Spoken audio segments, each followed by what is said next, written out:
Cut the dang music. What's up, everybody? What's your most firm opinion between sub-Q versus TRT versus intramuscular by the research? Mood stability, having the same numbers, but feeling off. You have the same numbers now, but you're feeling off. Well, the bottom line is this. The pattern I've seen with sub-Q injections is that people generally feel very good. They feel very good, but if they're doing them too frequently, the erections and libido aren't up to par. That is for sure what I see as a pattern that is consistent enough for me to notice it. That people, do intramuscular injections and they feel overstimulated for half the day, and then they start feeling better at nighttime or whatever. Or their erection quality and libido is like good from 9 in the morning until noon, and then afterwards it just falls off. People get acute side effects sometimes from intramuscular injections, like they feel head pressure, overstimmed, or just weird. And sub-Q ends up working better for them. The truth about the science, though, of efficiency and uptake is that intramuscular is far superior. It's how we've done it forever. No endocrinologist you're ever going to meet is going to be like, yeah, no, inject the test in your body fat. They're also going to tell you to do 400 milligrams every 2 weeks. So it's like you got to weigh out the trust thing there. I think the answer truly is whatever is going to work for you. Yeah. I mean, I have seen people do daily sub-Q and it works. I've just seen more people where it doesn't. I've seen people do sub-Q split up and that works far better for them. Every other day, every third day. Totally good. And then there's people that inject 20 milligrams intramuscular every day. They're dialed in. There's people that inject 200 milligrams at once. They're dialed in. Everybody's different, man. You got to find what works for you. Good morning, my brothers in test. Audacity. I'm on 130 milligrams of test C once a week. Okay, so this guy does one injection of 130 once a week intramuscular. Energy, anabolism, or great libido climax sensitivity are somewhat reduced. Should I consider Proviron and Masteron or similar? What do your bloods look like? Would be my first question. 130 injected at once. I mean, you could be peaking at 1500. I don't know if you're not. I don't see that you have HCG or don't have HCG in here, so that needs to be factored into the equation here. Sometimes adding HCG increases libido, climax, and sensation markedly. We think it's due to the estradiol, but there's got to be something to say about functional testes that makes that a reality for people. So I need to understand where you're at. When you're in an excessively DHT dominant state versus estradiol, it's like the penis feels dry and it almost feels like a little stunted, like when you take an AI. So, that's an imbalance in DHT and estrogen. You got to have the estrogen signaling a little higher in that case. If estrogen is the problem, your dick is fluffy. That's just it. It doesn't have that dry feeling of it. When DHT is too high, you almost have, what do they call that? Hard flaccid, where when you're flaccid, you're extremely, it's just it's hard still, but not a fully erect, but just like harder. Yeah, that's the DHT dominant state with not enough estradiol. But in the case that your estrogen is going too high, the whole thing would be fluffy and watery, just like your body would. Look to the penis, to behave just like your body and your physique does, like with high estrogen versus low estrogen or high DHT. High DHT, what do you have? Less subcutaneous water under the tissues. Penis acts the same. And there's a good middle ground there where that DHT is driving erectile quality and you're great. Too much and it's problematic. With estrogen, the same is true. With your physique, what do you do? You get watery and fluffy, man. Your face looks bigger than it should.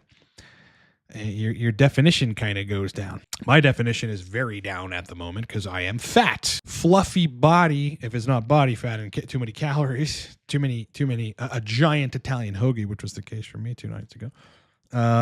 Then yeah, fluffiness is estrogen. Your dick follows what your body would do. I've kept a lot of that muscle. On daily 20 milligrams test prop, 0.5 mil. Okay, right. So the dropper of 20% DHT and 100 IU of HCG, ETO ultrasound was 63 with no libido sexual function. That's crazy remediation for someone lean and muscular, right?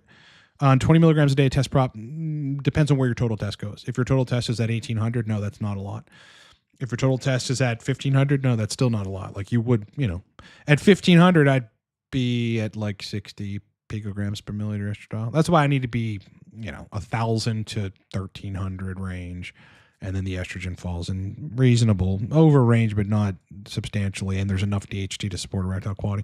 In this case, though, like I said, you've got to determine whether or not your DHT here is just countering the E2. You could be at 63 picograms per milliliter all you want, but I've been on cycle with E2 at like, yeah, up there, and taken DHT. And then it was like it worked great because it balanced out the estrogen signal, but then it made me have ED because DHT can kill estrogen at the tissues and give you ED. So you've got to determine what the hell that, maybe that DHT is crowding things out, dude. That's quite a lot of DHT, brother. This is why I've done videos on reconstituting that shit with more oil so that you can get a milligram per drop. Switching from everyday sub-Q to Monday, Wednesday, Friday, shallow IM. Is the difference between no or low libido, OKEQ, to youthful libido, and awesome EQ.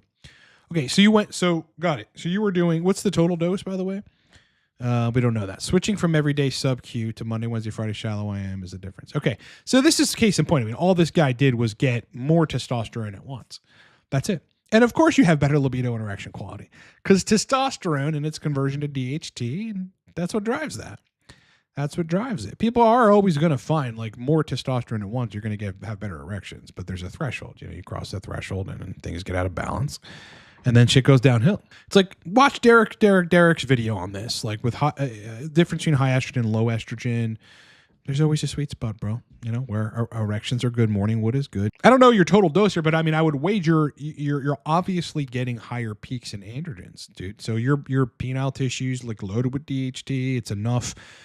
You know, it's not crushing the estrogen signal. You got a good balance. You have a good enough amount of estrogen to have libido and allow androgens to do their thing. And you're injecting in vascular tissue. Like this is a case here. Well, I bet. So you were sub-Q. You went to Monday. You were doing Monday, Wednesday, Friday. So it's pretty much every other day. And then you skip a day. You do it 3 days thereafter. If you had a high enough dose of every other day sub-Q, I bet you could do the same thing. But this is great. If you're where you know, if you feel good, stay there. Let this be a lesson to people. You know, the sub-Q daily stuff doesn't work, man. Doesn't usually work for people, no matter what your test numbers are. You know, and in this case, sub-Q generally is not working for this guy. What's the deal with over aromatization? I'm 5'10", 175. You're literally my height and my weight, and very lean, but 10 milligrams test. No, I'm 180 now. Prop. One-click test cream, 100 units HCG, E2 at 72 at peak. I reduced HCG to 60 units. Some improvements. Well, I just think you should probably change esters. Your 10 milligram in test. Again, where is your total testosterone going? This is how you can determine if you're over aromatizing.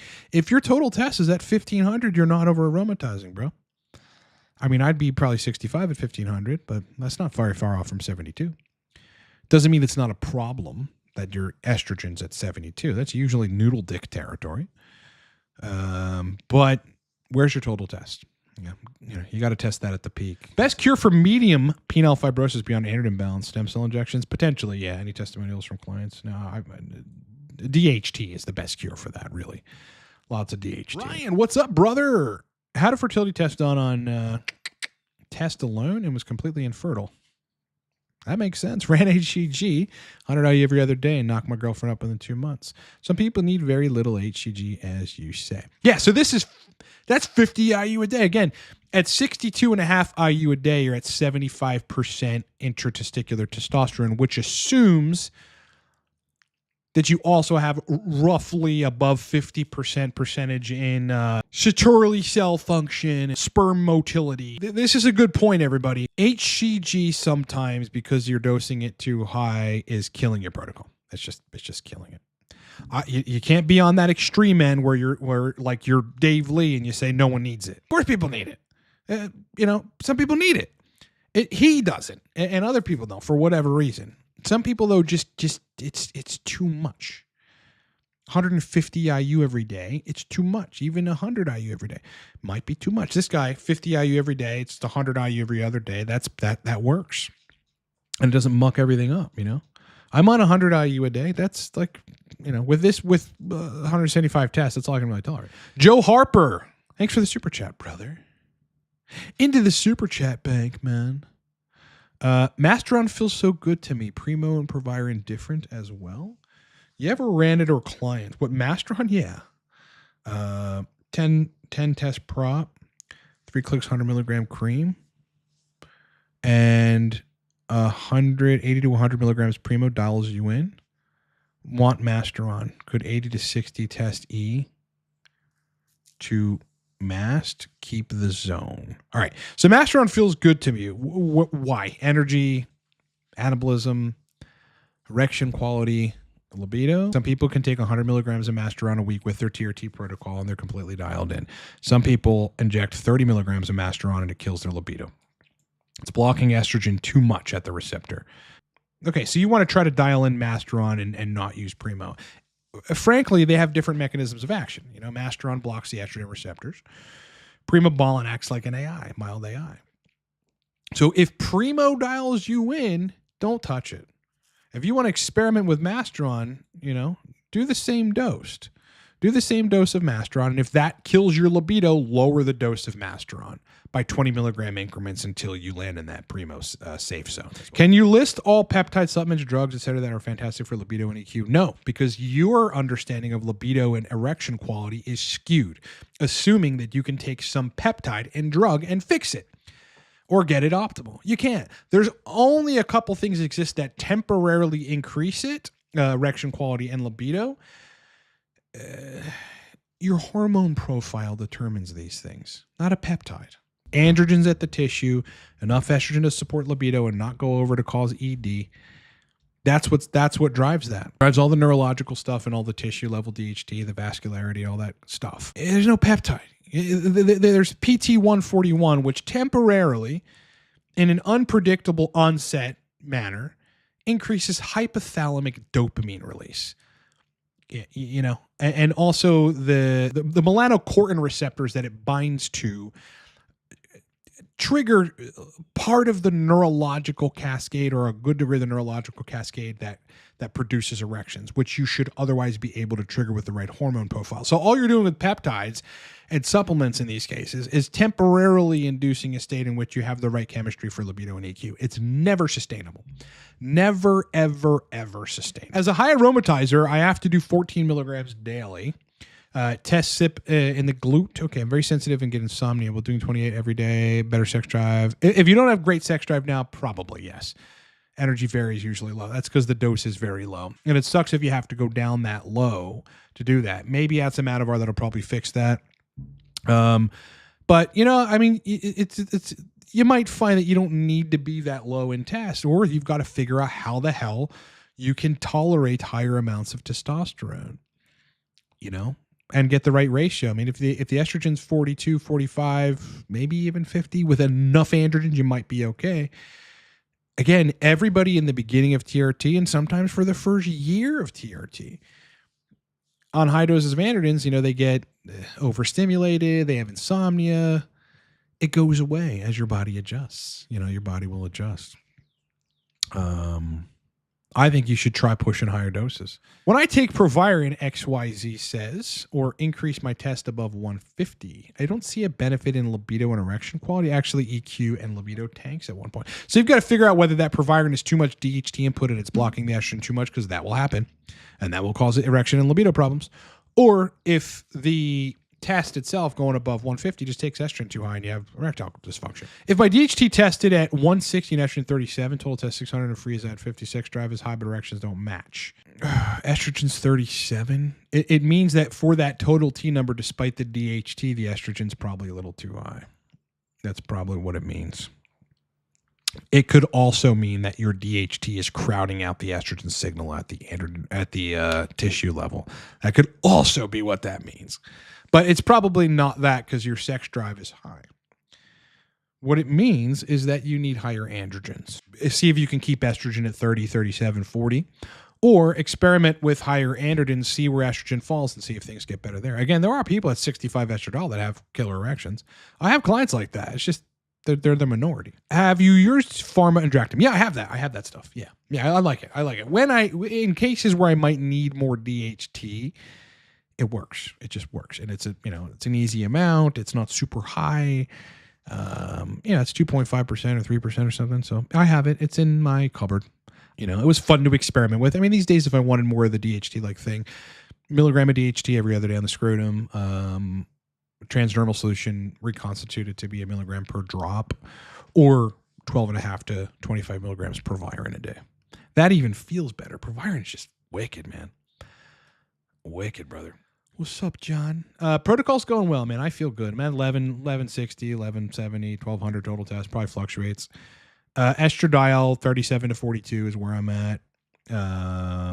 Functional testes. I feel fucking great. I mean, I wake up in the middle of the night. I have ragers most days of the week. It's actually gotten more lately, like 5 nights a week. Not every night, though. Spontaneous erections throughout the day, largely driven by, what's that called? Psychogenic. So psychogenic erections. My libido's very high. That's why I like to be. Erections for sex don't require Cialis. They're rigid as fuck.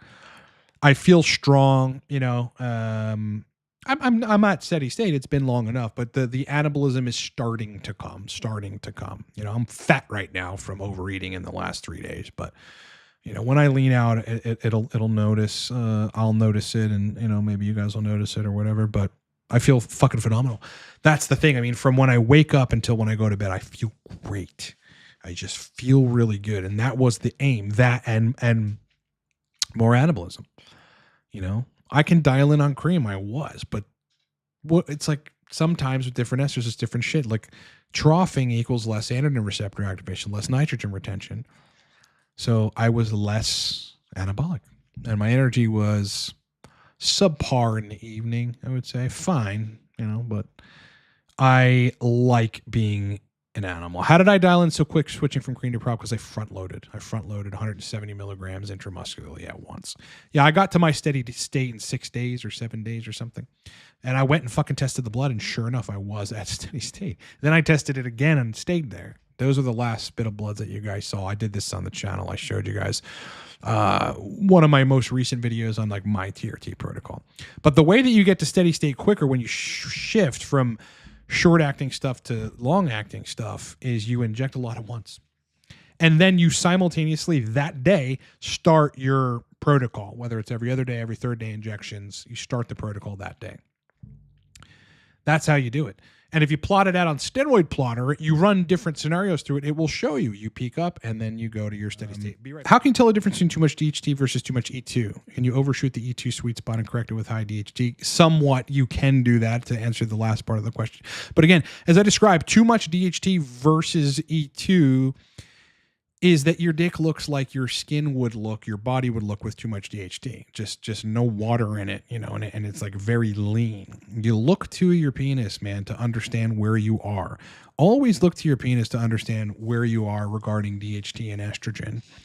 If it's fluffy and you can't get it hard, and it's fluffy, watery, it's estrogen. That's the problem 100% of the time. If it's hard, flaccid, and you have no libido, that's too much DHT relative to estrogen. You have to have just the right androgens relative to estrogen and the right estrogen relative to those androgens. Past a certain point, everything gets skewed anyway. So the ratios scale, but then it stops at a certain point. You go over, things get fucked up.